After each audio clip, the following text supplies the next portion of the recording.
Pessoal, muito boa. A hora que você quer que eu já comece ou você quer que espere entrar um? Vamos direto, né? Vamos tocar. Boa noite. Nós vamos gravar um vídeo aqui para fazer alguns cortes. Nós resolvemos abrir ao vivo para vocês acompanhar. Mas quero que vocês já saibam aí já de princípio que é um making of que vocês estão vendo aqui. Como se vocês estivessem aqui acompanhando nossos bastidores, tá bom? Nós estamos com um convidado aqui super especial. Um grande amigo nosso, vai apresentar ele, Dr. Aníbal, vou passar a palavra para ele, vai apresentar essa fera aqui da ortopedia, do ombro especificamente. Fica lá, Dr. Aníbal. Bem, Renato, como sempre, Nosso né? grande amigo. Obrigado. Atrás das câmeras e na frente também, né? Isso. Então, pessoal, hoje a gente está dando continuidade a essa nossa ideia, né, Renato, de estar trazendo pessoas destacadas na área da saúde para estar agregando a todos que estão ouvindo, né? Então, é uma oportunidade da gente tirar algumas curiosidades do profissional convidado e também a gente tentar sanar alguma dúvida aí, que muitas das vezes em uma consulta não é nem possível, né? Essa dúvida ser sanada, então espero poder ajudar aí alguém que esteja ouvindo e enfim. Nós vamos apresentar aqui o Dr. Nicolas. Tudo bem? Bom dia a Dr. todos. Nicolas, ortopedista. E Nicolas, nós já vamos começar com uma sessão de perguntas aí, tá? Excelente. Primeiro, né, Renato, como a gente sempre faz, nós queremos saber um pouquinho da história do profissional, Ele caiu nesse barco, né? como que ele caiu nesse barco. E o Nicolas, ele é médico, ortopedista e tem uma especialização mais direcionada a ombro, mas é um ortopedista completo, obviamente. E nós queremos que ele fale um pouquinho da história dele como médico, como que ele chegou até a ortopedia, onde ele se formou, por que ele buscou a medicina. Após isso, por que ele foi para a ortopedia, e aí a gente começa o nosso bate-papo. É um ortopedista completo mesmo? Não está faltando nenhuma parte, não? Vem inteirinho? Inteirinho. Boa tarde, pessoal. Em relação à carreira médica, né? A escolha da medicina não foi uma escolha que começou desde a infância. Inicialmente eu não tinha dúvida se eu queria fazer medicina ou engenharia. Hoje eu vejo que o maior determinante dessa dúvida entre as duas, acho que foi o caráter familiar. Eu vim de uma família de engenheiros. E meu pai era médico, né? Meu pai é falecido, chamava Marcondes, mas já está falecido há muito tempo já. E eu não sabia na época se queria fazer medicina ou se queria fazer engenharia. Na época que eu fiz o primeiro vestibular, eu fiz para engenharia e medicina, passei em engenharia civil, na época lá em São Carlos, na UFSCar.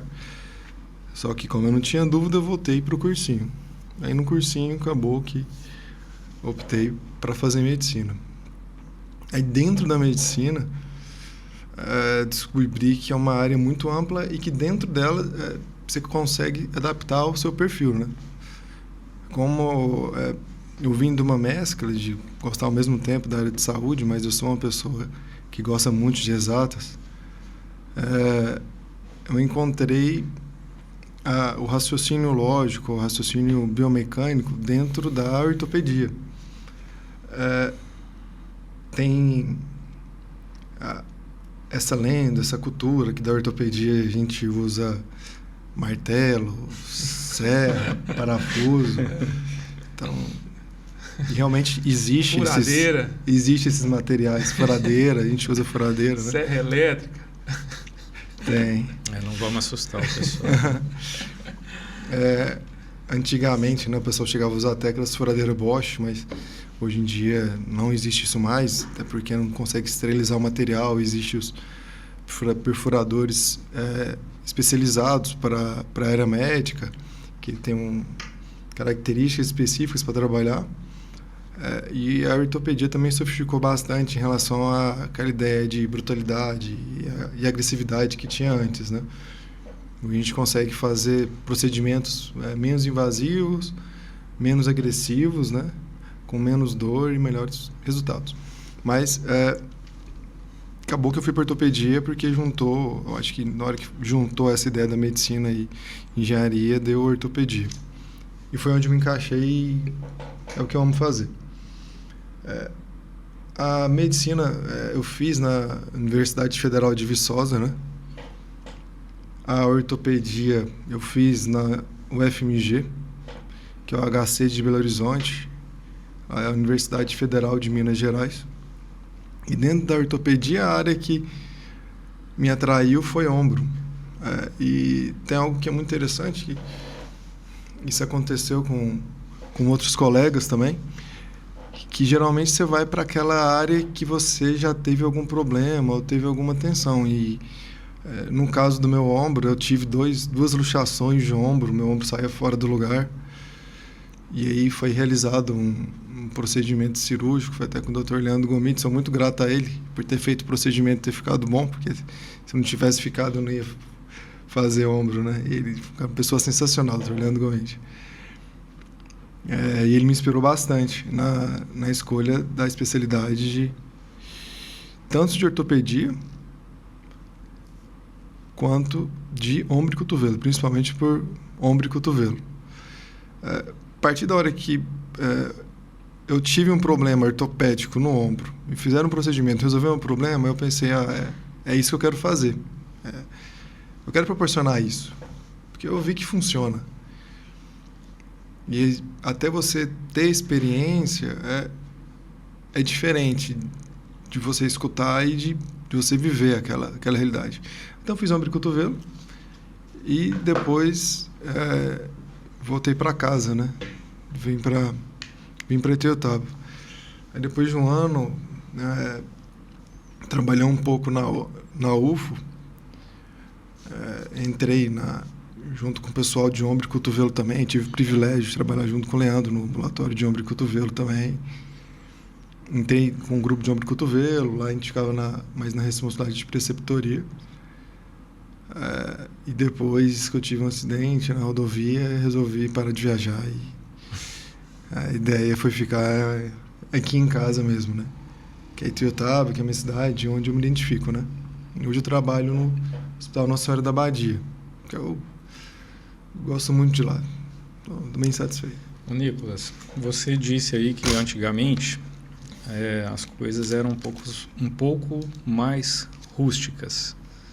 Vamos começar aí, você contando uma coisa estranha para os dias de hoje que era feita antigamente.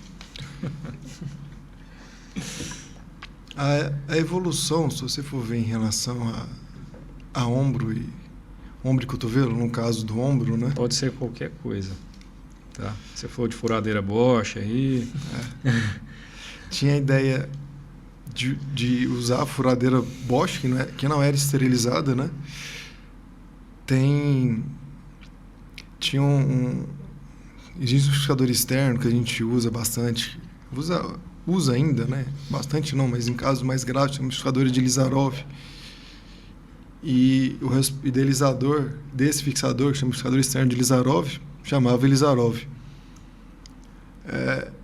E é clássico na literatura, ele tá pequenas filmagens em que ele tá com um cigarro na boca, fazendo um fixador, pega uma pinça, bota o cigarro, depois tira a pinça, bota fora e depois volta a operar com essa mesma pinça, né? Uhum. E que hoje é totalmente inadmissível esse tipo de conduta, né?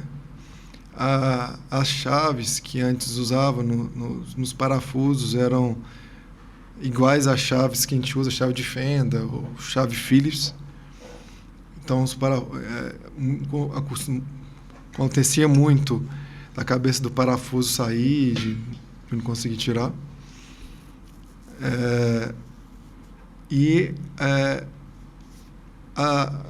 A técnica da anestesia, né, que tinha antigamente, eram técnicas mais precárias, né?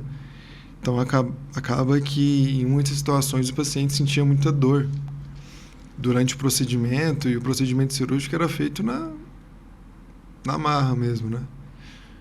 O paciente tinha que suportar uma anestesia que pegava mais ou menos, funcionava mais ou menos. Acho que tinha muito sofrimento antes. Eu acho que, pelo menos, falar um pouco de ombro, né? Na evolução do ombro, né? As fraturas, grande parte delas eram tratadas de maneira conservadora, praticamente todas elas, né? Já que você tinha radiografias muito... as técnicas cirúrgicas eram muito limitadas, né? Uhum. E os procedimentos cirúrgicos, quando eram realizados, a gente não conseguia fazer um raio-x de maneira instantânea na hora. Então, acontecia muito do médico não saber aonde está o parafuso está interarticular, ou o parafuso está pegando algum nervo, outro parafuso muito comprido. E tinha algumas bizarrices nesse sentido que só se via depois. No crescimento da ortopedia, ele foi crescendo junto com as outras áreas, porque a gente precisa muito de uma equipe junto que consegue cooperar para a gente conseguir fazer os procedimentos. E dentre essas áreas que são essenciais, por exemplo, a parte da imagem. Você imagina o ortopedista antigamente que mal tinha um raio-x, não tinha acesso ao ultrassom, não tinha acesso à ressonância, então as lesões tendinosas simplesmente não eram vistas, né? Então a pessoa tinha uma ruptura de um tendão, vivia com aquele tendão rompido, tinha uma dor absurda, no raio-x não tinha nada, então não tinha nada. Então vamos usar analgésico anti-inflamatório e segue a vida e o paciente ia viver com essa dor. Era o que tinha, né?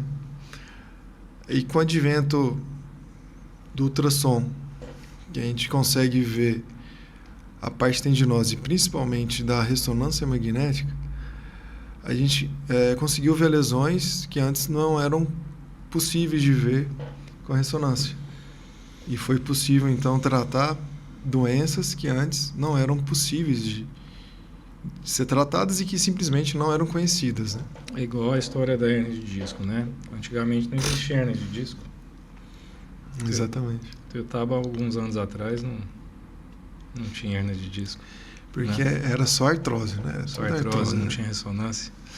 Uma coisa que ele falou bem interessante é que cada profissional vai especializando no problema que teve, né? Você já me falou da questão do seu pé, do seu tornozelo. Isso. Aí você foi num osteopata. Isso. A minha história também não diferencia muito, não. Eu tinha os dentes bem para fora, ainda tem um pouquinho hoje. E isso aí, quando começou a movimentar meus dentes, eu achei muito interessante. Aí eu já tive um problema no ombro. Então, cada um buscou o seu problema, né? Isso. Eu achei bem interessante. E outra coisa também que você gosta muito de engenharia, e pelo jeito não ficou muito longe também, não, né? A engenhosidade da ortopedia. Você é bom em exatas, casou. Tem uma ligação muito forte. O raciocínio lógico, ele entra muito na ortopedia, né?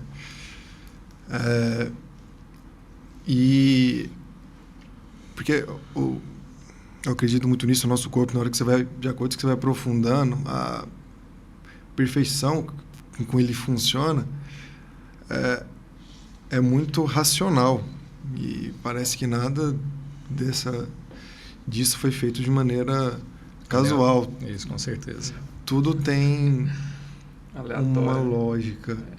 E, às vezes, por dedução, se presume o que vai vir a seguir por um raciocínio lógico, sem saber o que tem de premissa inicial. Mas, Você fala que é possível você já prever, né? Por exemplo, uma coisa que tem o cabo longo do bíceps, que é uma estrutura do ombro,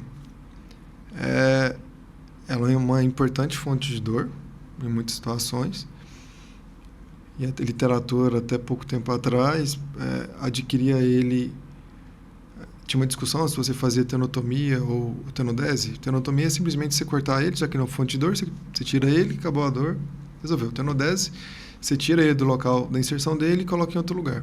Eu falava que se você tirar ele e colocar em outro lugar, o que mudava funcionalmente é que você ganhava uma força de supinação, que é a capacidade de elevar a mão para cima de cerca de 20%, e uma força de flexão de 10%. Por incrível que pareça, o bíceps ele tem a função mais importante de levantar a mão para cima do que fletir, né?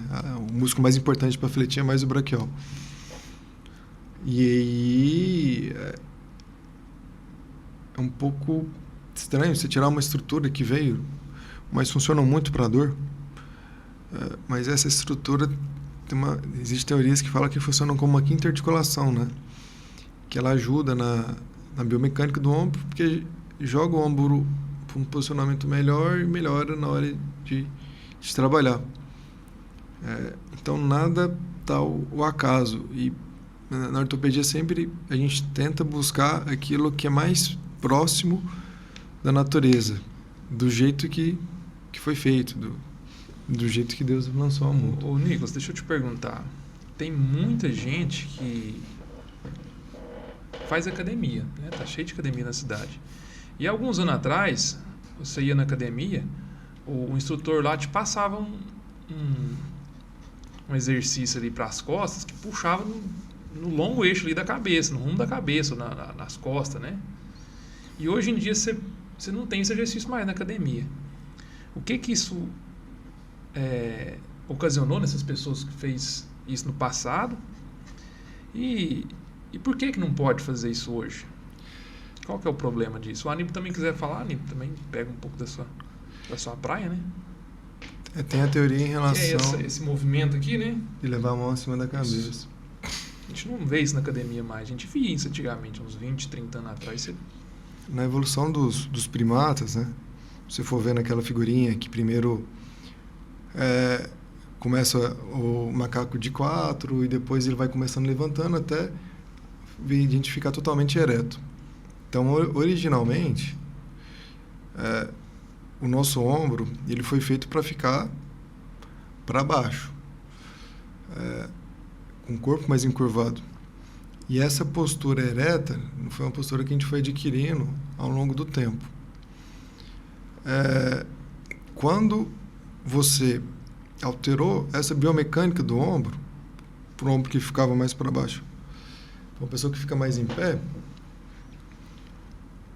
na hora que você levanta a mão para cima, você acaba sobrecarregando muito algumas estruturas, porque isso não era naturalmente na evolução. Nossa tendência era ficar com o corpo encurvado, né? E aí, com isso, você começa a lesar algumas estruturas. Entre elas, principalmente, o manguito rotador, né? O manguito rotador é um conjunto de músculos, são 4 músculos: supraespinhal, viraespinhal, redondo menor, subescapular. Enfim, é um conjunto de músculos e que tem uma importância enorme no funcionamento do ombro.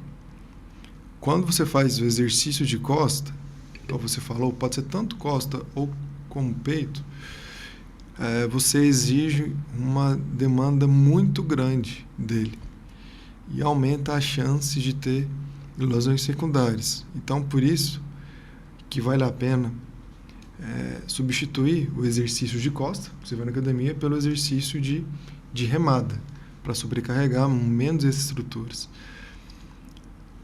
O nosso ombro, quando ele fica abaixo da linha média do rosto, biomecanicamente, você sobrecarrega menos esses músculos do manguito rotador. A partir da hora que você levantou acima da linha do rosto, você começou a sobrecarregar. Você começou a sobrecarregar, é onde você começa a ter lesões secundárias por causa disso. Em relação aos exercícios de academia, quase todos você consegue substituir por atividade acima da cabeça que você faz abaixo da cabeça. E usar os mesmos grupos musculares com movimentos diferentes. Então, de acordo com que vai evoluindo, consegue fazer adaptações e diminuir a quantidade de de lesões. Agora, na academia, é muito comum a lesão do manguito rotador e tem algo que acontece em quem faz atividade de muita alta intensidade, que é a lesão, por exemplo, do peitoral, né? Do peitoral maior. Alguém já deve ter visto no YouTube as pessoas fazendo supino, né?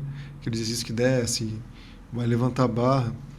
E na hora que a pessoa, geralmente na hora que a pessoa baixa a barra, que está lá embaixo, que ela vai empurrar, é um movimento de maior tensão no tendão, o tendão não suporta e rompe o peitoral.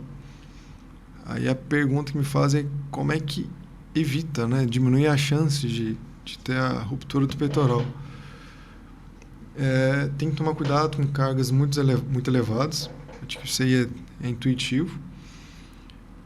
E no peitoral, se você descer até o peito, realmente é um exercício muito bom, porque é quando você consegue dilatar mais as fibras e melhora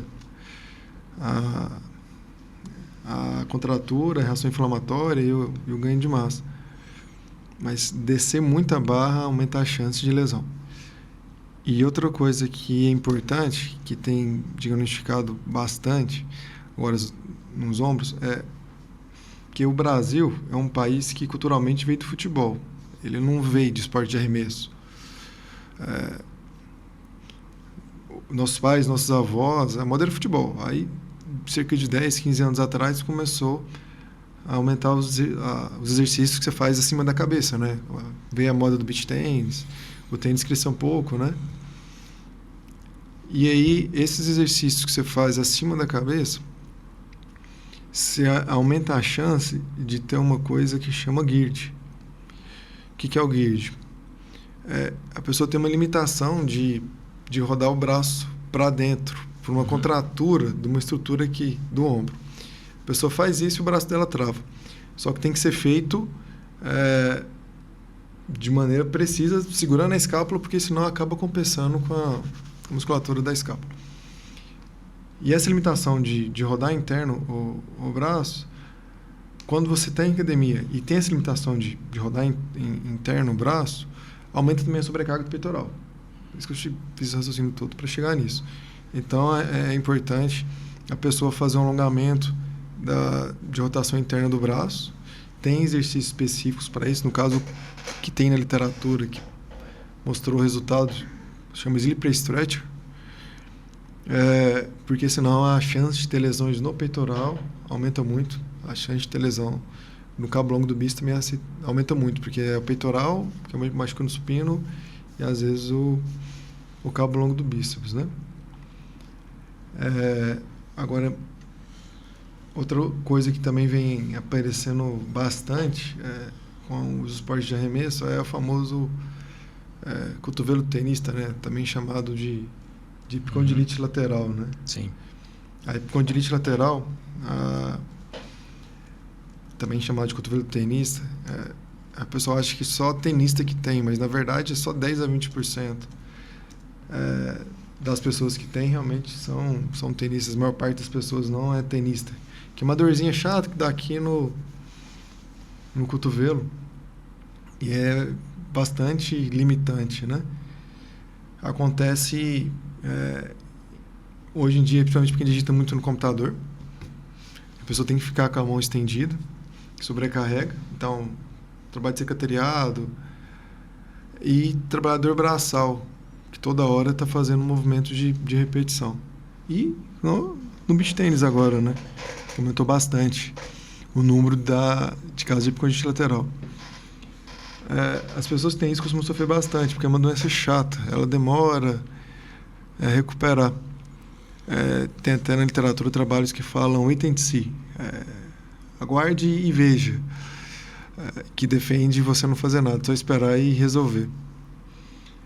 Mas dentro dos tratamentos que é possível fazer para acelerar a recuperação, acho que a pessoa entender que o movimento de esticar o punho é um movimento que piora, é algo importante. Então ela tem que fazer mais força nesse sentido, não fazer força nesse sentido.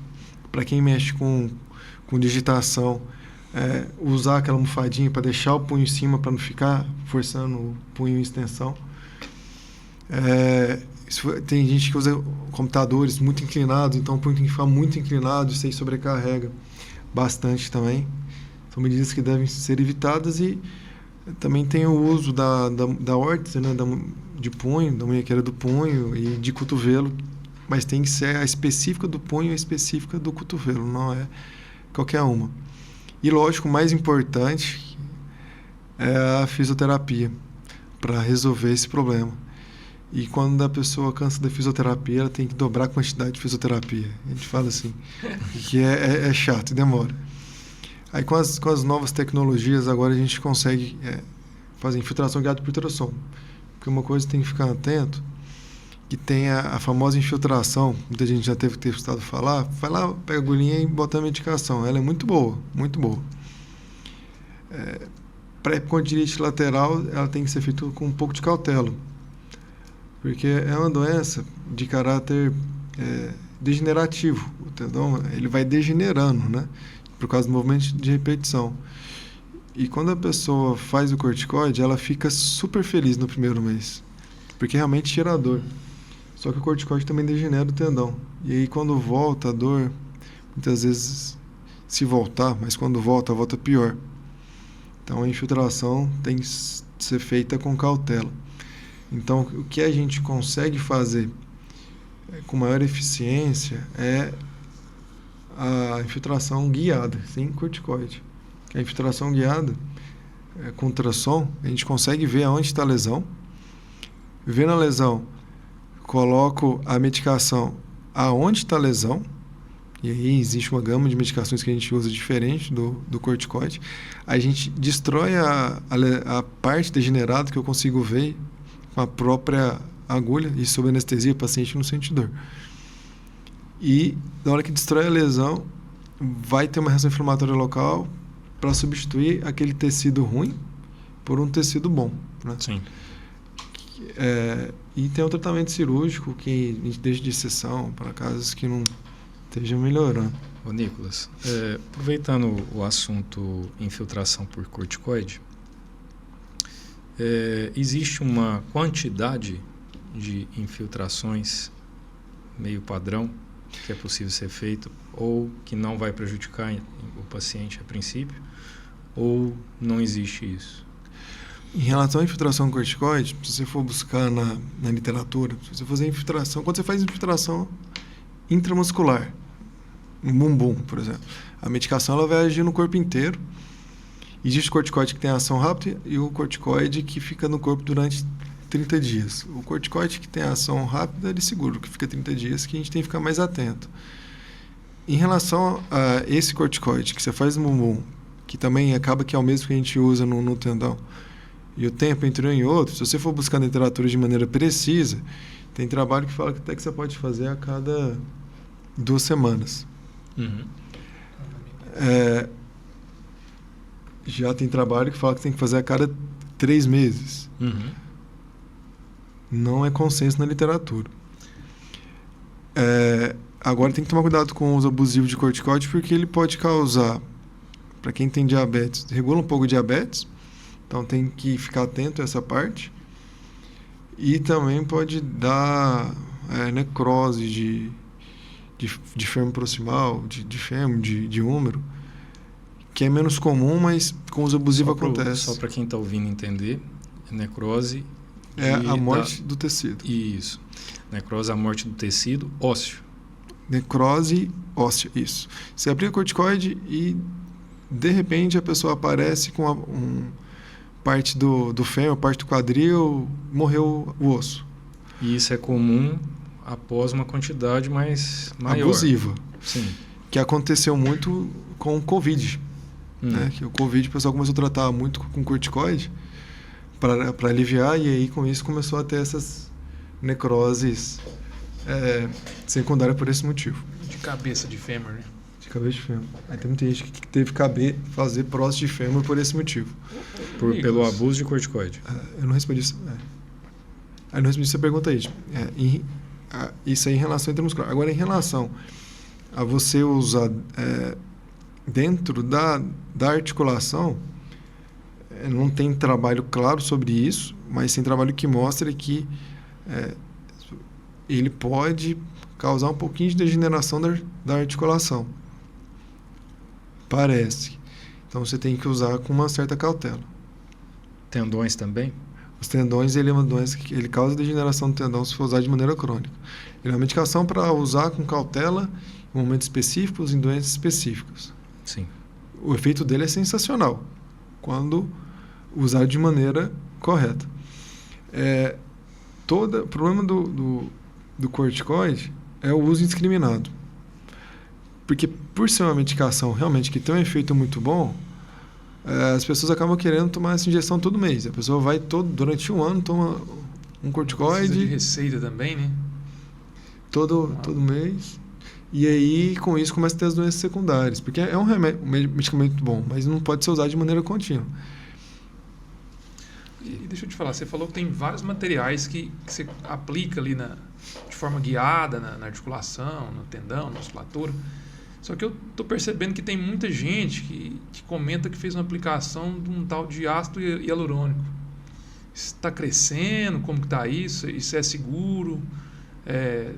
Quem que as pessoas podem aplicar na região aí do ombro, que a gente está falando, né? O ácido hialurônico ele vem passando por uma evolução também de qualidade e de indicação. O ácido hialurônico, até pouco tempo atrás, ele é usado principalmente nas articulações. Por quê? Eu falo que, gente, é igual... com o passar do tempo, a articulação de algumas pessoas degeneram, né? Tem um fator genético, tem um fator de sobrecarga. Acaba. A articulação acaba.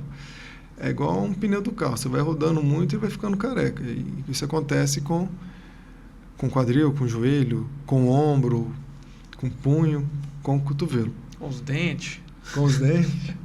Não tem jeito, né? O desgaste é natural.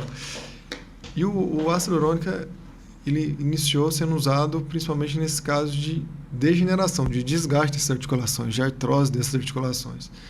E quais são os efeitos dele dentro dessa articulação? Quando você tem uma reação, um desgaste durante um longo período na articulação, você começa a ter um monte de célula que causa dor ali, um monte de sinal de marcador de inflamação ali. E isso Sim. causa dor. O ácido hialurônico, em teoria, ele consegue diminuir esses marcadores que estão dentro da articulação que causam dor. Segunda coisa, existe uma coisa... Ele diminui a inflamação, a dor ou os dois? Os dois. Que a partir da hora que ele diminui a inflamação, diminui a dor. Inflamação dói. Inflamação, caracteristicamente, sempre dói. Então, a partir da hora que você diminui a inflamação, você diminui a dor.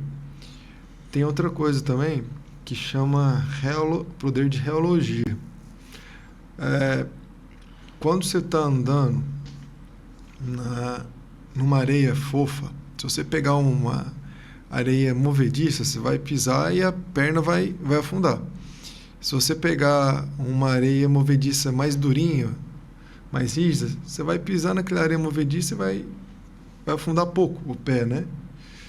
Todo mundo já passou por um lugar que tinha areia que pisou e afundou muito, e um lugar que afundou e pisou pouco.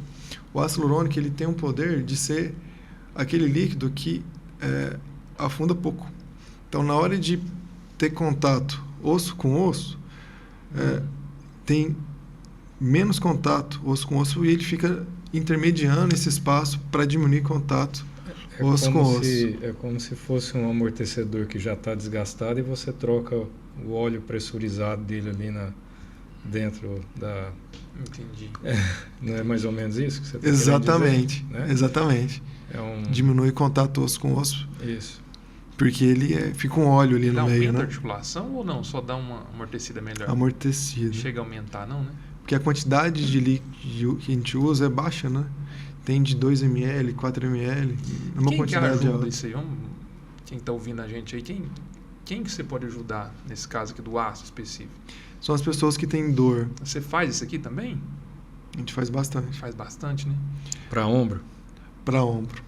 São as pessoas que têm artrose nas articulações, como um todo, porque um desgaste na articulação seja ela qual for, né?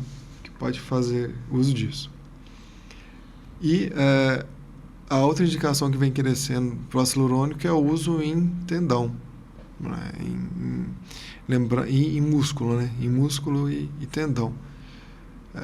O ácido hialurônico ele pode ser usado dentro do tendão, que faz o movimento, e ele diminui a reação inflamatória local e, em teoria, estimula também a formação de novas células ali, que vai ajudar a regenerar aquele tendão que está prejudicado. As linhas de raciocínio estão indo para aí. Outra coisa que existe também de aplicação, né, tem o famoso PRP, né, que é a proteína rica em plaquetas. O problema é que ainda não está legalizado pela Anvisa, mas o pessoal da odonto pode usar. Mas para o uso médico ainda não está autorizado. Mas existe a gente consegue usar aspirado de medula, que tira uma parte da bacia, tira as células da bacia e depois joga essa célula dentro daquele tecido que está lesionado.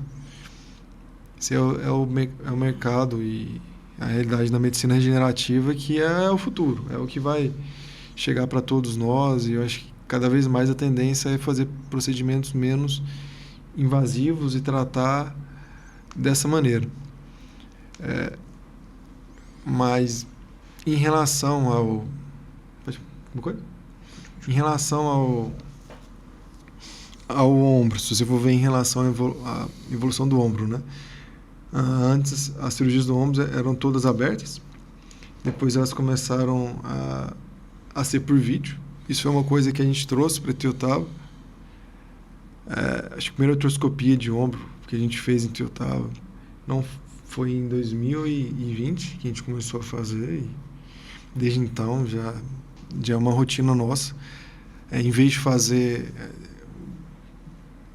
um rasgo no ombro, né? A gente faz 3 furinhos pequenininhos, algumas situações até 2, bota uma câmera no ombro e por meio dessa câmera a gente consegue ver as estruturas lesionadas e resolver o problema de maneira bem menos agressiva e de uma maneira bem mais eficiente.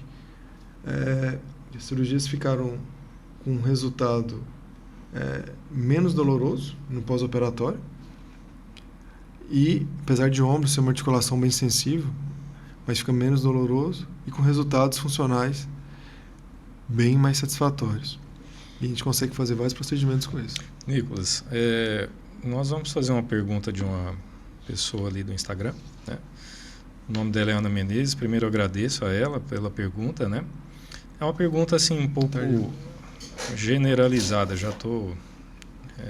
Nós vamos fazer ela aqui para você. Ela perguntou aqui: tem uma dor no ombro direito, principalmente quando faço movimento de limpeza de casa. O que poderia ser? Então, ficou um pouco assim. Olha, a principal causa de dor no ombro em mulher, principalmente que faz trabalho repetitivo, trabalho braçal, costuma ser lesão dos tendões do ombro, que é a síndrome do manguito rotador, que são as lesões dos ombros, das lesões do manguito rotador, que são esses 4 tendões. Aí pode ter algumas situações possíveis em relação a esses tendões do ombro dela. Eles podem estar simplesmente inflamados, tendinopáticos, e essa inflamaçãozinha causa dor por causa do movimento repetitivo. Então, recomendo para ela, na hora que ela fazer limpeza, com esse ombro que está machucado, manter ele abaixo, não levantar para cima. Quando você levanta para cima, você sobrecarrega muito esse tendão. Se for levar para cima, ou você pede para alguém fazer exercício, ou você sobe em cima do manguinho, ou você usa outro ombro para fazer esse movimento. E ajuda muito fazer exercício de fortalecer esse tendão, que é quando você faz o exercício para rodar para dentro, rotação interna e rotação externa. Outra causa que é muito comum e é muito subdiagnosticado, o pessoal não diagnostica em muitas situações, é o famoso, que era para ser famoso, porque é muito comum, mas que é o ombro congelado, né? Sim. Esse ombro congelado é uma doença que, do mesmo jeito que ela aparece do nada, ela pode desaparecer do nada. Como que é esse ombro congelado assim? O que acontece assim? Tem como você fazer um movimento? O ombro congelado tem 3 fases. A pessoa fica travada? É o ombro congelado. O ombro congelado é exatamente a ideia de E é rápido. manter a rigidez. É assim, é rápido, né, Nico? A evolução ela é bem variatória. O ombro congelado tem 3 fases. Não movimenta o ombro? Não movimenta. Não, ela só fica só Aí aqui no bíceps? Isso, o bíceps está liberado, mas o ombro fica travado. Mas Isso. Mas depende da fase que ela tá. Porque na primeira fase do ombro congelado, ela só tem dor. Ela tem uma dor, o ombro congelado, a pessoa tem dor na parte da noite, principalmente. Mas os movimentos dela estão preservados. É onde entra a conclusão do diagnóstico. Na segunda fase, entra na fase do congelamento. Aí na fase do congelamento, a pessoa começa a perder movimento. Primeiro ela perde movimento de levar para cima, depois rodar para fora, depois botar a mão atrás das costas. Geralmente a pessoa procura ajuda quando ela está com diminuição de movimento, quando ela não consegue. Tô fazendo os testes, tudo aqui, rapaz. Não. Quando a pessoa não consegue botar a só de casa também vai fazendo aí, vai colocando a mão na cintura, rodando o braço. Não consegue botar a sutiã, tá dirigindo o carro, vai pegar alguma coisa do lado, dói, vai pegar alguma coisa em cima, o ombro trava, fica rígido, vai tirar a blusa, o ombro fica preso. Geralmente acontece mais em mulher do lado esquerdo, entre 40 e 60 anos. Mas o ombro congelado, na segunda fase ele congela. E quando mais vai passando o tempo, mais duro ele vai ficando, pior vai ficando, mais rígido e com menos movimento. Aí, quando ele chega no grau máximo de perda de movimento, aí ele entra na terceira fase. Tudo que você congela um dia na geladeira vai descongelar. O ombro congelado é a mesma coisa. Todo ombro congelado, algum dia ele vai descongelar, vai voltar ao movimento. E na terceira fase ela vai voltando ao movimento. Qual que é o cruel do ombro congelado? Mas a terceira fase ele melhora? Melhora. Ele resolve do mesmo jeito que então ele não seria a terceira fase, né? Seria o final, né? Seria a fase 0. Só que é muito sofrido, né? A pessoa. Muito sofrido. Uma coisa que eu queria perguntar também, eu achei interessante você falar aqui dos materiais que você usa. Eu já vi também o pessoal usando, quem tem um encurtamento ou um certo travamento, a toxina botulínica, né? O botox que as mulheres usam aí, para soltar a musculatura. Você faz isso também? Você existe ou não existe? A toxina Como botulínica, que usa isso? Ela tem indicação principalmente hoje, dentro da ortopedia, para pessoas que têm paralisia cerebral.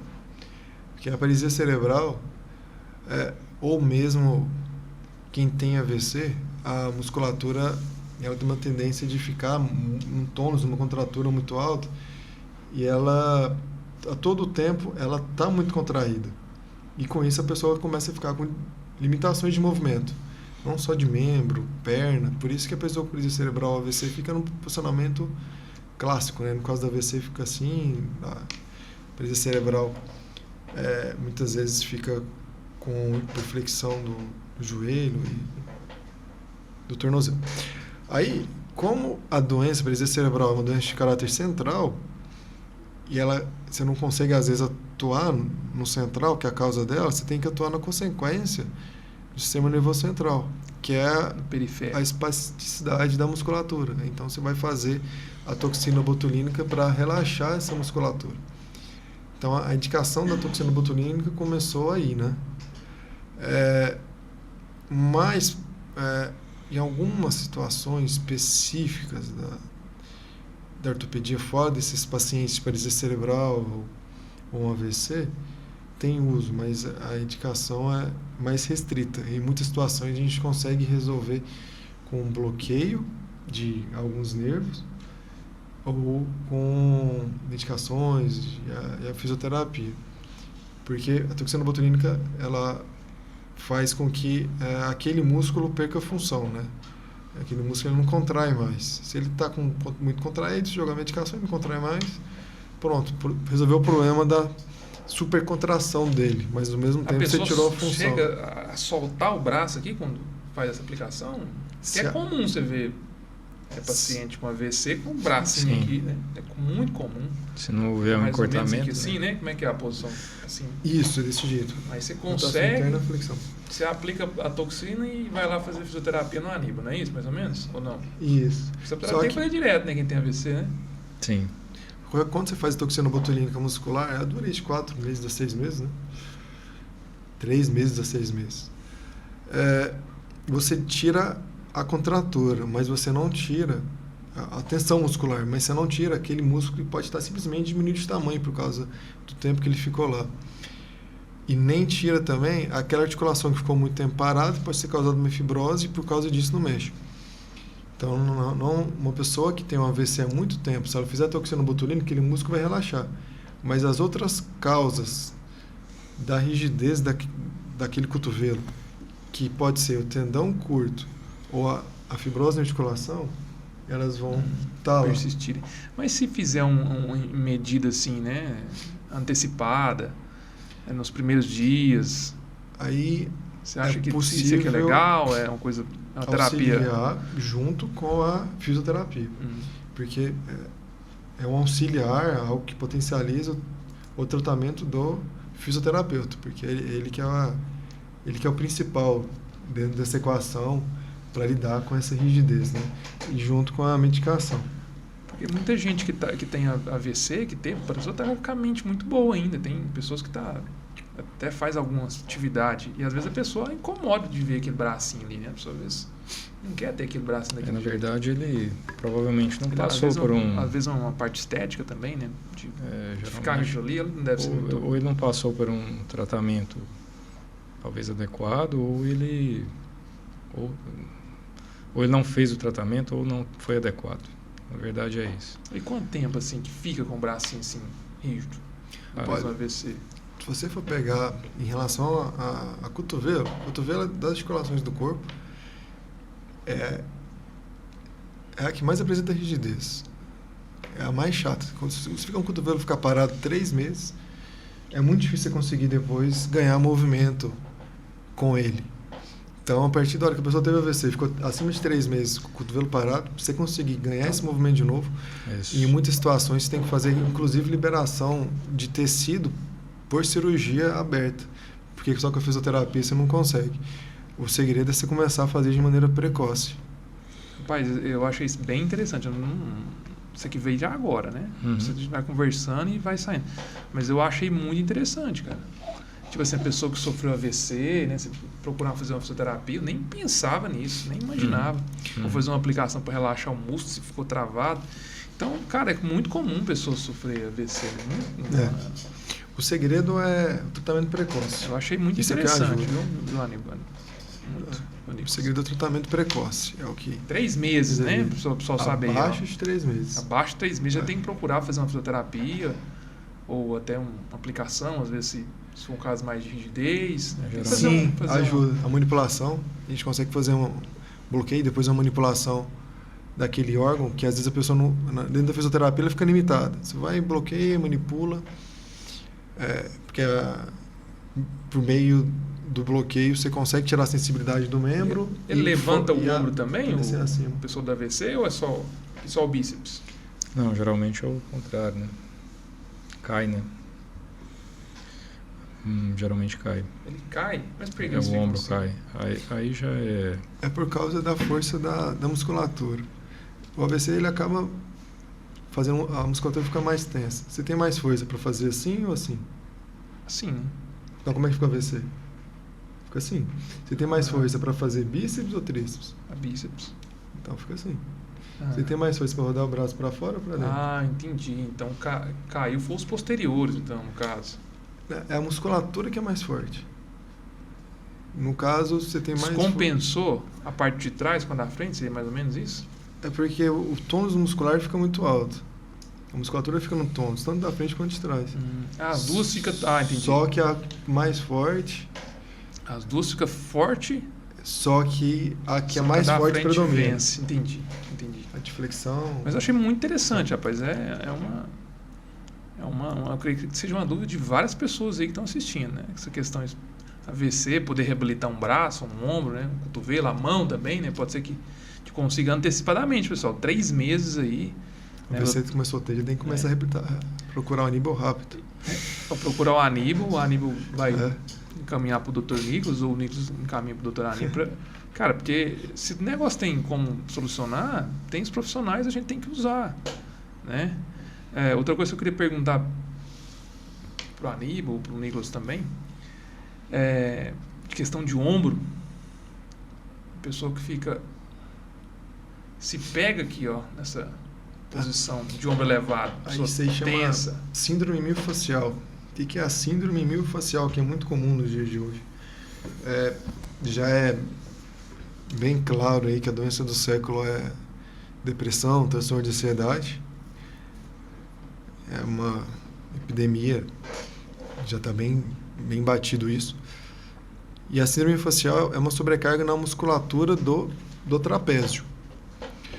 Se você observar no seu dia a dia, em momentos de tensão, por exemplo, quando a pessoa está aprendendo a dirigir o carro, ou quando a pessoa está dirigindo na chuva, a tendência da pessoa é ficar com o cotovelo para cima, é ficar mais tensa. Quando você está tenso, está preocupado, está ansioso, esse músculo ele fica extremamente contraído.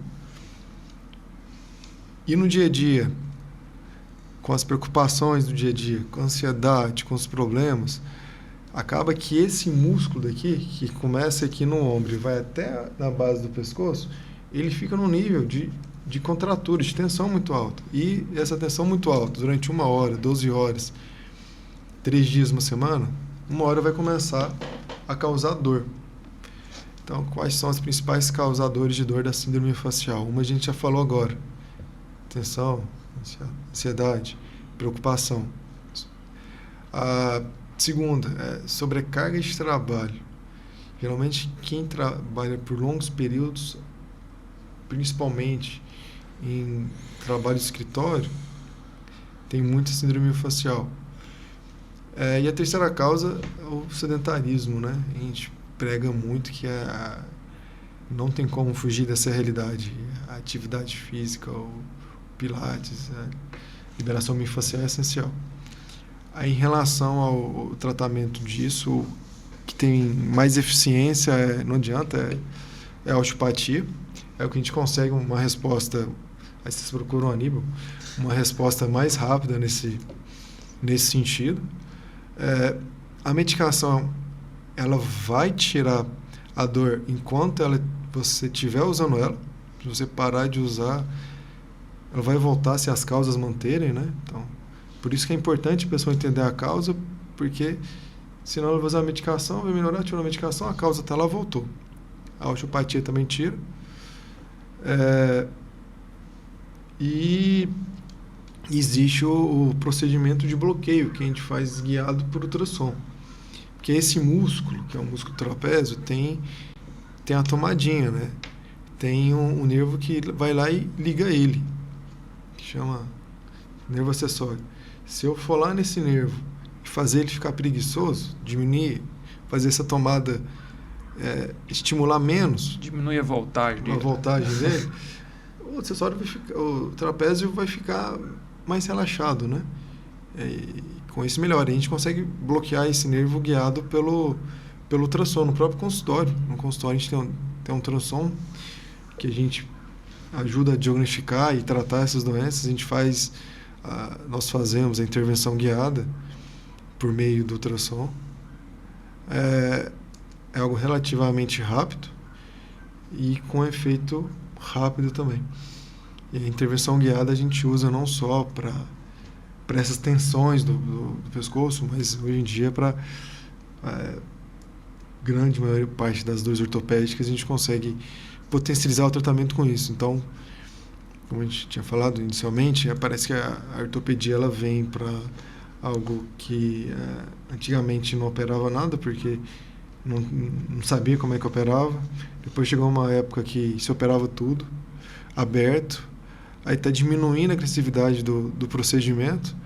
Antes era aberto, agora por vídeo. Agora a gente está conseguindo fazer pelo ultrassom, o tratamento das doenças, as intervenções guiadas. Se você botar a medicação no lugar certo, bloquear o nervo certo e trabalhar a estrutura de maneira correta, consegue ter um resultado bem satisfatório.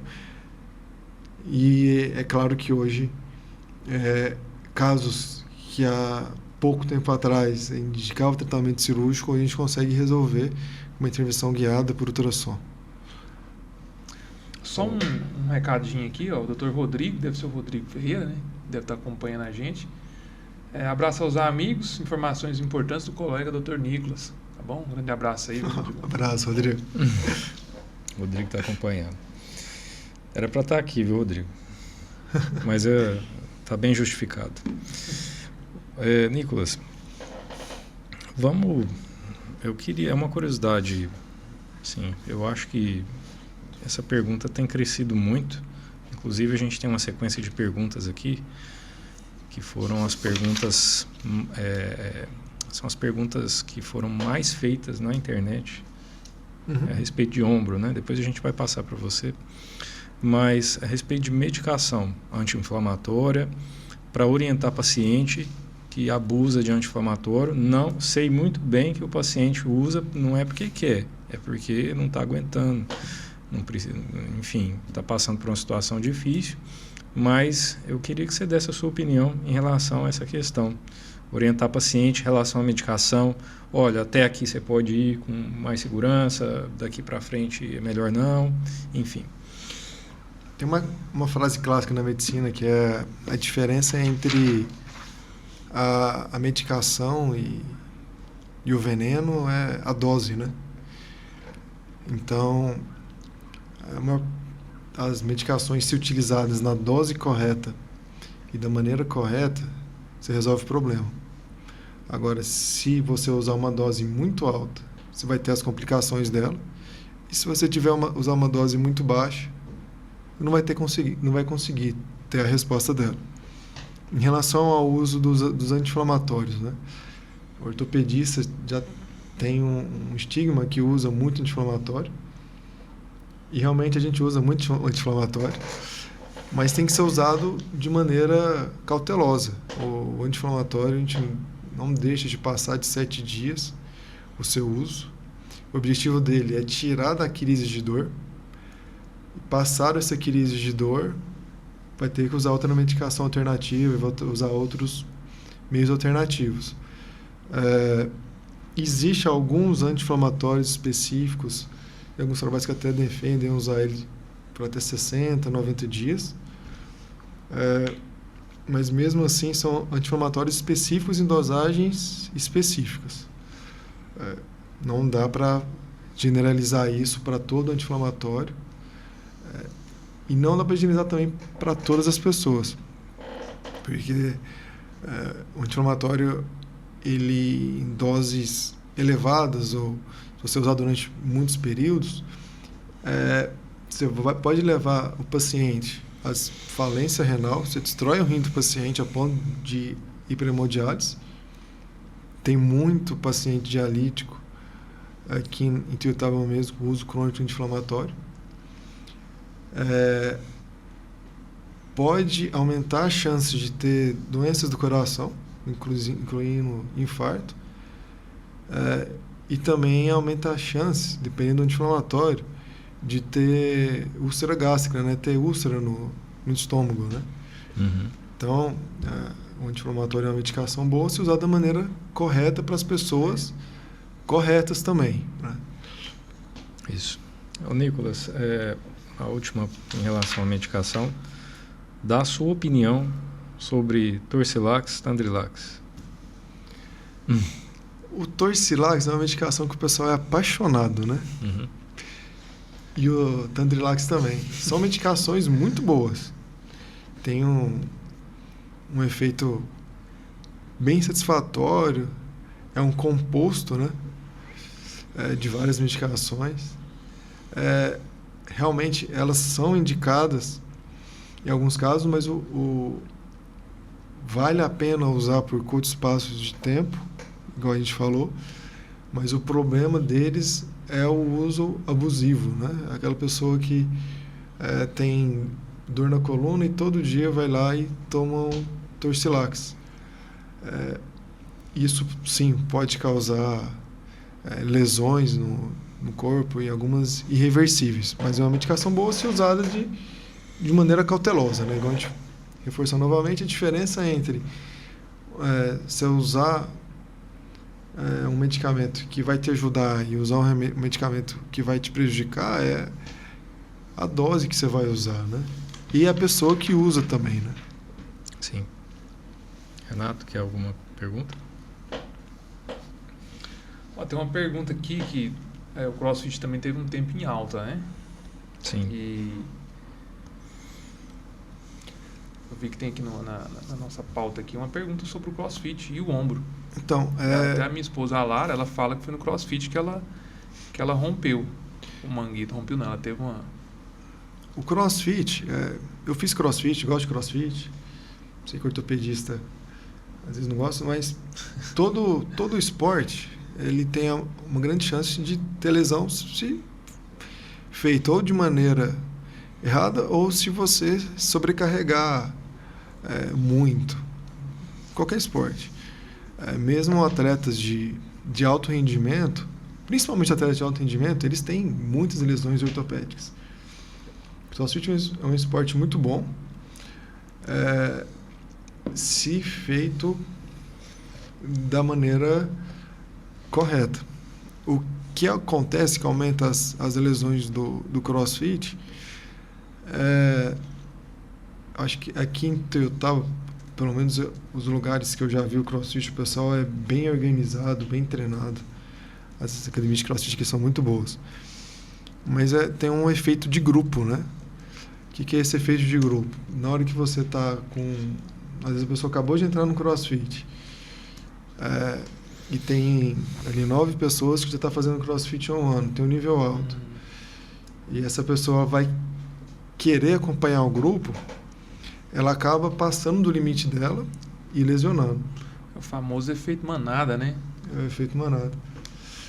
E outra coisa também, que às vezes tem uma quantidade alta de pessoas e aquela pessoa está ali no cantinho fazendo exercício, não está fazendo da maneira que precisa e acaba lesionando.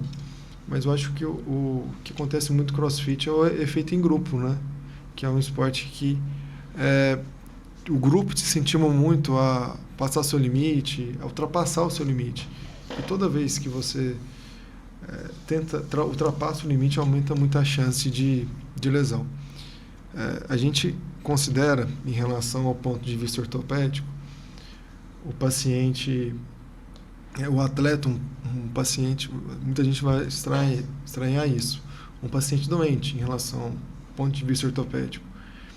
Porque o atleta de alto rendimento, grande parte deles tem múltiplas lesões. E são lesões crônicas.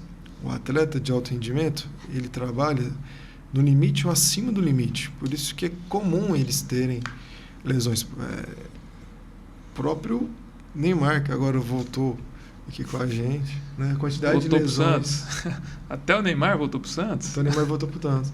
A quantidade de lesões que ele teve na carreira, e ele é um atleta de alto rendimento, que tem uma assessoria absurda em cima dele, tem um treinamento físico muito bom, é alguém que com certeza tem uma noção muito grande de biomecânica e mesmo assim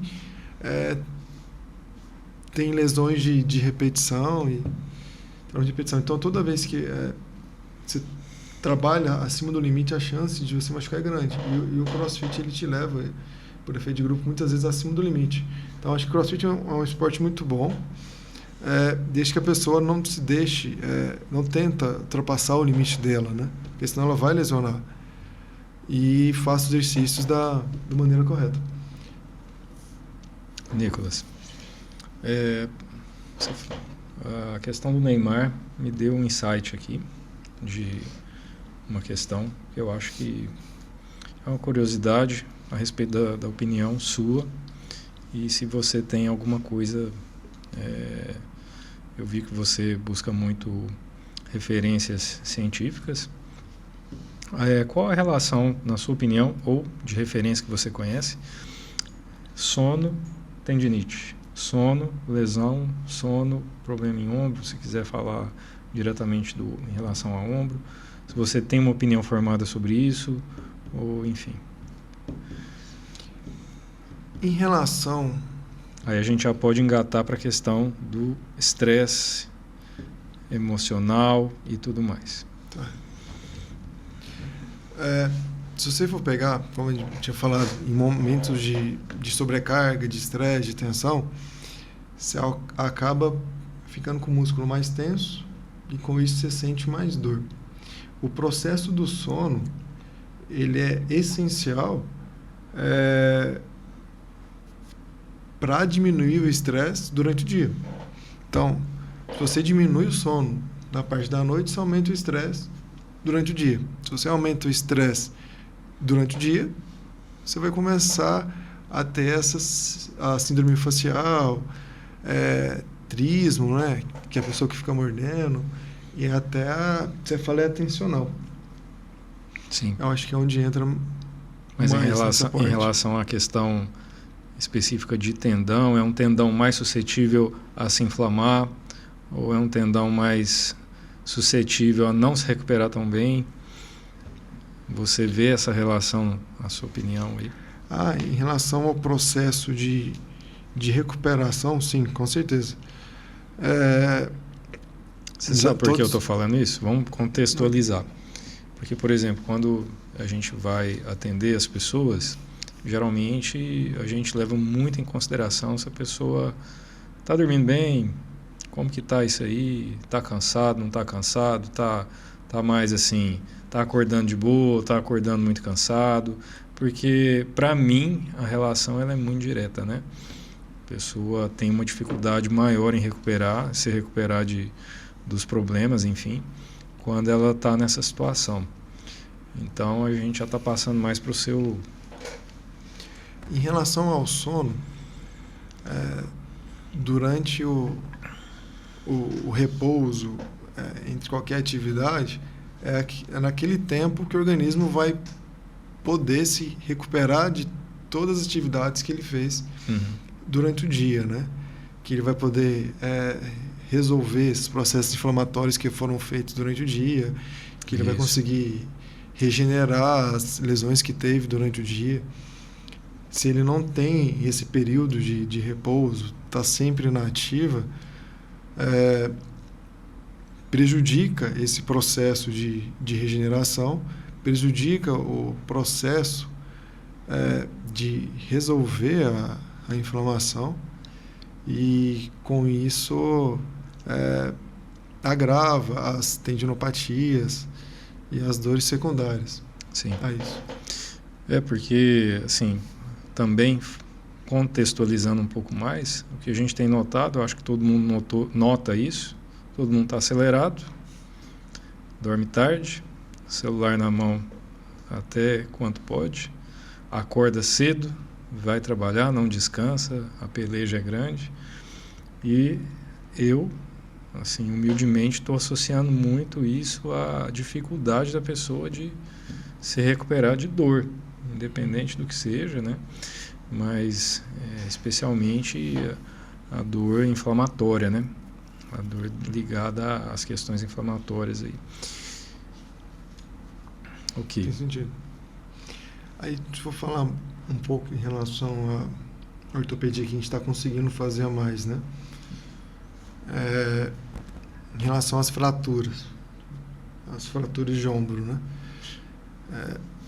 Fratura, eu acho que o maior desafio não é operar a fratura, é saber quando não operar. Porque tem uma linha muito tênue entre o benefício que você vai conseguir oferecer por aquela cirurgia, o resultado que você vai conseguir com aquela cirurgia, que ela realmente você vai melhorar de resultado, e o que vai ser, como é que esse paciente vai evoluir sem a cirurgia. No caso de fraturas de ombro, é uma fratura que ela lida muito bem, no caso do ombro proximal, né? Com tratamentos sem cirurgia, em grande parte do tempo. Fratura do ombro proximal. Aqui eu não estou falando de Para quem não está entendendo, o ombro proximal é mais aqui perto essa parte aqui. Isso, essa parte mais de cima do ombro aqui. Isso, onde a gente levanta, né? Clavícula é esse ossinho que fica aqui na frente. Clavícula também tem muita fratura, né? E muita fratura de clavícula. Mas a fratura do ombro proximal, que é essa partezinha aqui, em muitas situações a gente consegue lidar muito bem sem cirurgia. Aí qual que era o problema da fratura do ombro? É quando você tem aquelas fraturas extremamente graves, em que o ossinho vira 4, 5 fragmentos, geralmente 4 fragmentos. E isso aí, a pessoa ela fica extremamente limitada em capacidade para fazer atividades no dia a dia, levantar a mão, não consegue mais levantar a mão para cima. E nesses casos, sem cirurgia, ficava bem mais ou menos. Com a cirurgia, como estava tudo diminuído, também ficava mais ou menos. Então, a ideia agora é fazer a prótese reversa de ombro, né? Que a gente também trouxe para cá. A gente já está realizando há um tempo já, que aí tira todo aquele ossinho que tira perdeu, a cabeça ali acabou, tira tudo. E aí substitui, né, por um elemento artificial de metal e de polietileno, que vai compensar e fazer o movimento do ombro, né? Aí com isso a gente resolveu um problema que tinha dessas fraturas extremamente graves, né? Em relação a... Que a evolução era péssima, né? A evolução era péssima. O pessoal não conseguia. Tinha a prótese, mas tinha uma prótese... Você já faz essa cirurgia aqui? A gente faz bastante. Tinha a prótese, mas tinha a prótese que era... A gente fala que é a prótese parcial, que trocava só uma parte. A prótese parcial, o resultado dela é limitado. Agora a gente faz a prótese, que é a prótese reversa. É uma prótese total... a prótese reversa total, né? Que troca a cabeça, troca onde encaixa a cabeça, muda totalmente a biomecânica do ombro e a gente consegue ter resultados bem satisfatórios, com menos dor, mais movimento e bem mais qualidade de vida, né? E agora com o aumento da expectativa de idade, né? Hoje tem muito idoso, com 70, 75 anos, que é até complicado algumas pessoas de 75 anos se falar idoso, mas é idoso, 75 anos está correndo, né? 20 km, 21 km. Que tem essas fraturas e quer manter uma qualidade de vida, quer manter independência, quer caminhar fazer longas caminhadas e nadar, tá possível a gente que nada com essas próteses. E a gente permite essa qualidade de vida em prazo mais elevado, em casos mais graves, né? Outro problema de ombro também que acontece muito, que é a luxação de ombro, né? Que é quando o ombro sai fora do lugar. O que é luxação, né? Quando sai fora do lugar. Só que o ombro, ele pode sair fora do lugar um pouquinho, ou pode sair fora do lugar totalmente. Muita gente já conheceu alguém que o ombro saiu fora do lugar totalmente, né? Algumas pessoas conseguem até voltar sozinho, o ombro para o lugar, e outras pessoas precisam ir para o hospital para voltar para o lugar. Que foi o que me incentivou a fazer ortopedia, foi essa doença específica, né? Quando o ombro sai fora do lugar, a cada vez que ele sai, ele danifica mais as estruturas que estão lá. O osso amassa mais, a lesão do labrum, que é uma estrutura que dá estabilidade, ela aumenta. Machuca o disco também. Machuca o labrum, machuca o disco. E aí, cada vez que o ombro sai fora do lugar, aumenta essa lesão. E essas pessoas, elas ficam limitadas a fazer atividade de alta intensidade. Subir em lugar elevado, fazer atividade de arremesso, beisebol, beach tênis, né? Às vezes algumas pessoas dormindo à noite, ela acorda e o ombro sai fora do lugar. Como é que funciona o tratamento disso hoje, né? A gente sempre tenta a tendência hoje é fazer a cirurgia por artroscopia no menor tempo possível. Por quê? Geralmente, se a pessoa sai fora uma vez, o ombro sai fora do lugar uma vez, se ele sair a segunda vez, ou se demorar a fazer, ela vai piorar o resultado daquele ombro para o resto da vida dela. Então, às vezes, é melhor você abordar no primeiro tempo, resolver aquele problema no primeiro tempo, do que arriscar aquilo acontecer de novo e ela ter uma limitação que vai acompanhar ela, independente do que você faça. E o procedimento para resolver isso, a gente consegue fazer por vídeo, né? Vários furinhos pequenininhos, né? Que a gente repara os batentes, por assim dizer, que faz o ombro sair fora do lugar, deixa o ombro firme, né? Para essa pessoa conseguir fazer as atividades de alta intensidade que ela faz no dia a dia, né? E prótese de cotovelo? Tem também, igual a de joelho, igual a de quadril? Tem a prótese de cotovelo. A indicação dela qual que é a indicação? é bem restrita, assim, é uma prótese que é pouco comum, mas ela é feita ou quando a pessoa tem uma artrose grave no cotovelo, um desgaste extremamente avançado e está com limitação, porque cotovelo, mesmo você estando com um desgaste grande, não é uma articulação que costuma doer muito com desgaste avançado. Às vezes a pessoa tem uma degeneração avançada, o raio-x está extremamente grave, mas a pessoa ela está com pouca dor e mesmo não consegue trabalhar. Então você faz, muitas vezes você faz nem por dor, mas por movimento.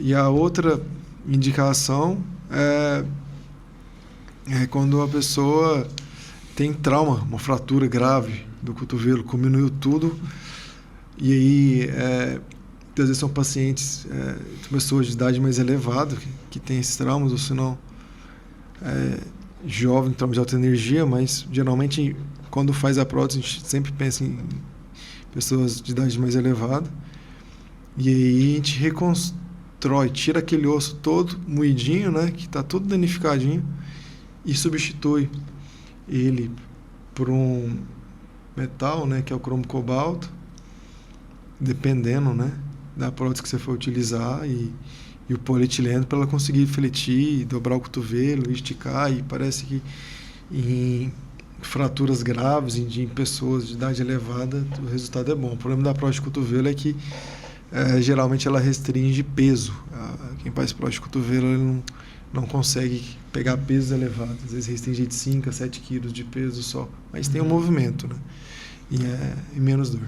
Ô Nicolas, eu quero falar um pouquinho, fazer uma pergunta assim, se você quiser, pode ser resumido, se você quiser.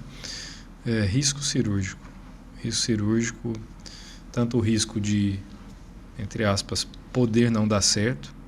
Você pode escolher aí um procedimento, pode ser relacionado a ombro. E para quem está com medo, né? Às vezes a pessoa é limitada pelo medo. Ela não quer fazer cirurgia, tem medo da anestesia, tem medo de dar errado, tem medo de não ficar bom. Você tem alguma coisa a falar aí para nós? Em relação a risco cirúrgico,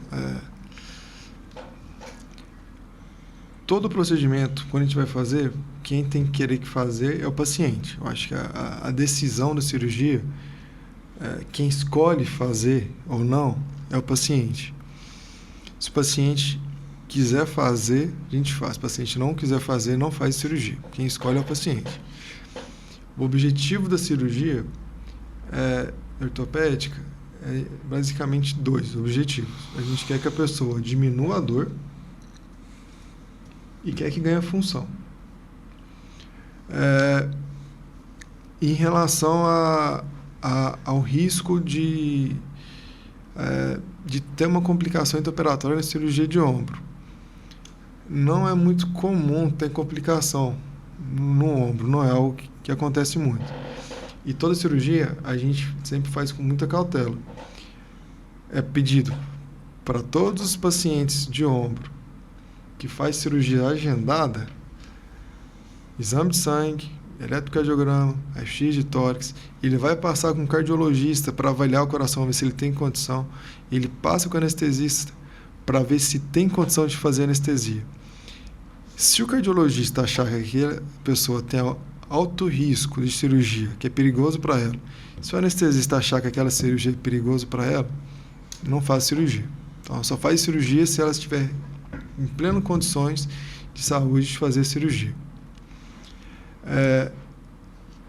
Em relação ao pós-operatório, a depois da cirurgia, porque uma preocupação comum do pós-operatório, ombro é uma articulação mais sensível em relação à dor e limitação. A gente faz, antes da cirurgia já inicia um controle para que o pós-operatório seja o mais confortável possível em relação à medicação. A gente já começa, em grande parte das vezes, a usar medicações antes da cirurgia, que a gente sabe que algumas medicações demoram cerca de 3 semanas para fazer efeito, para passar um pós-operatório melhor. Antes da cirurgia, já coloca uma medicação no outro ombro para essa pessoa não sentir nenhuma dor, ou pelo menos menos dor. E no pós-operatório, a gente faz um acompanhamento de perto, para que ela passe por aquilo da maneira mais confortável possível. Quais que são as queixas comuns no ombro? No pós-operatório, Tuiutaba é uma cidade quente, né? E aí, no ombro, tem que usar tipóia. Então, às vezes, as pessoas queixam um pouco do calor, de ter que usar a tipóia. Então, é uma queixa que acontece bastante, né? E, geralmente, na cirurgia de reparo tendão, a tipóia tem uma almofadinha. E essa almofadinha pode ser que esquenta um pouco, né? Em relação ao controle de dor, a gente acompanha isso de perto para não sentir dor, ou pelo menos sentir a menor dor possível. E em relação à recuperação, cada cirurgia de ombro tem uma recuperação específica, um tempo específico. Mas é muito importante que a pessoa esteja preparada para fazer uma boa recuperação, porque precisa fazer um repouso adequado e, principalmente, precisa fazer um segmento fisioterápico adequado. A fisioterapia bem feita é extremamente importante para bons resultados no pós-operatório. Ok. Quer fazer alguma pergunta, Renato? As minhas perguntas agora é para finalizar, pode ser? Antes de finalizar, eu quero fazer um bate-pronto com ele para você responder em, se possível, uns 30 segundos. Ou 1 minuto no máximo. Tá? Umas 3 perguntas aqui. Então vamos lá. Você não respondeu, mas eu vou perguntar. Posição certa para dormir, para não acordar com dor no ombro, na sua opinião? A melhor posição para dormir geralmente é com 3 travesseiros, né? 3? Você tem que botar deitar de lado, um travesseiro fica na barriga, o segundo travesseiro você abaixa, o terceiro travesseiro você coloca no meio da perna. E a esposa também, né? Ou a esposa. Ou a esposa. Ou a esposa. É a esposa. Isso. Essa é nova para mim, viu? Tem que ficar atento que existe até a paralisia do amante, que é quando a esposa dorme em cima do braço e aí comprime o nervo e fica sem sensibilidade no outro dia. O pescoço travado é uma pergunta comum na internet. Pescoço travado pode desencadear um problema no ombro? Ou pode gerar dor no ombro e no braço? O ombro e o pescoço muitas vezes confundem o sintoma e a dor. O ombro, ele pode causar uma dor no pescoço, porque sobrecarrega o músculo trapézio que vem até o pescoço. E o pescoço, principalmente se você tiver uma hernia no pescoço, pode irradiar uma dor no ombro. Então, o pescoço travado pode ser tanto causado por um problema no ombro, quanto por um problema no pescoço. Ok. A última pergunta.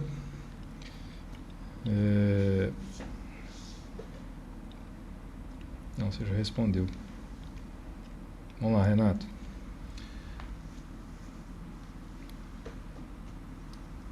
Se ficou alguma pergunta que você queria que respondesse, que não foi feita. Eu acho que ombro é um tema... Eu acho que ortopedia é um tema enorme, é vasto, né? A gente nunca vai conseguir discutir tudo. E ombro apesar de ser uma articulação única, também é um tema colossal, gigante.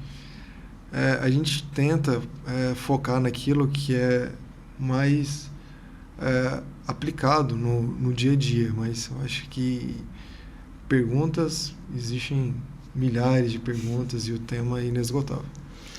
Ok. E essas perguntas aqui, não sei se foi você que fez, mas ficou muito top. Parabéns quem fez. Você mesmo? Foi a Joyce. Foi a Joyce? Parabéns, Joyce. Tá? Vamos mandar um abraço pra Joyce, pro Diogão e pra Marissa também, né? Sim. Tá ajudando a gente. Sim. Ficou muito boa. Nicolas, primeiro eu vou te fazer uma pergunta, assim, te colocar na parede. Nós vamos voltar aqui para fazer um segundo tempo, pode ser? Tem mais uma pergunta para ele precisar. Tem. Beleza. Segundo ponto, você tem alguma relação à fisioterapia? Eu sou fisioterapeuta, mas eu sou osteopata, viu, Renato? Eu não combino tanto com, por exemplo, com pós-operatório, eu sei que não sou eu, né, na jogada, né? Mas você é satisfeito com a fisioterapia aqui na cidade? Ela te atende bem, de uma forma geral? Atende muito bem. No início, eu acho que como a cirurgia de artroscopia de ombro, a gente que trouxe para Ituiutaba, né? A gente começou em 2020, assim como a cirurgia de prótese reversa a gente que trouxe, a cirurgia de luxação de ombro a gente que trouxe, essas novas tecnologias a gente que trouxe. A intervenção guiada por ultrassom também, a gente começou a trazer há pouco tempo, também tem outros colegas que vieram juntos, que são muito bons também. No início teve uma adaptação, mas hoje o pessoal está muito bem treinado, muito bem treinado. E eu sempre fico perto dos pacientes para saber o que está acontecendo, o que está fazendo, o que não está fazendo.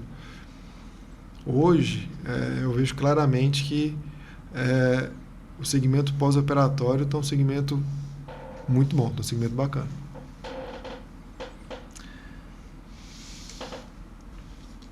Quando você foi embora dessa terra, se fosse para uma coisa sua ficar aqui, na parte profissional, na pessoal também, se quiser falar um de cada, o que você queria que ficasse? Eu queria morrer um dia e achar que o mundo ficou melhor depois de mim. Essa é a frase. E em relação a... Pessoal, isso. Em relação a familiar, é que os filhos deem certo, né? Não como pessoas de valores, de bem, de moral, e que consigam também... eu acho que a gente nunca pode querer isso para escolhas para os filhos, mas queria que ele pensasse também, né? Se eu morrer, eu pensasse com essa ideia, né? Que o mundo fosse melhor depois de você partir. Acho que é isso. Em vários pontos. É isso. Mais alguma coisa, Nil? Sim. Nós queremos agradecer, pessoal, você que compareceu à live, assistiu. O meu desejo de coração é que Deus te abençoe, né? Amém. Que Deus possa cuidar, abençoar a você, porque nós queremos dedicar a Deus também todo esse trabalho de saúde que a gente faz e, inclusive, esse podcast, essa conversa, esse bate-papo com o Dr. Nicolas. Muito obrigado pela sua presença, aceitou o convite de primeira e falou que seria muito bom. Gostei muito da positividade dele. Tá? Então, você já fez o compromisso de voltar, é só aguardar a chamada. Tá bom? A próxima vez vai ter uma pizza, o Diogo vai trazer uma pizza para nós aí. Já está combinado, ele que vai pagar. E é isso aí, tá bom? Obrigado. Obrigado, pessoal. Obrigado. Valeu, um chocolate, né? Meio. Tem muita coisa, né?